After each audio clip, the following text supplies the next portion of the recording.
In this video, I will show you how to turn on precise location for Bolt.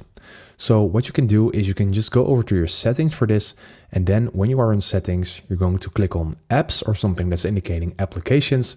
So I'm just going to click on apps all the way at the bottom. And in here, you need to just type in Bolt and then click on Bolt. And then in order to turn on your precise location, you're not doing it from the Bolt app itself. No, you're going to do it from your settings because it has to do with your location services. So in order to turn this on, you need to click on location. And as you can see right now, my location is set to never. That is not very plausible with Bolt because Bolt is a transportation app and this app only works fine when you have your location shared.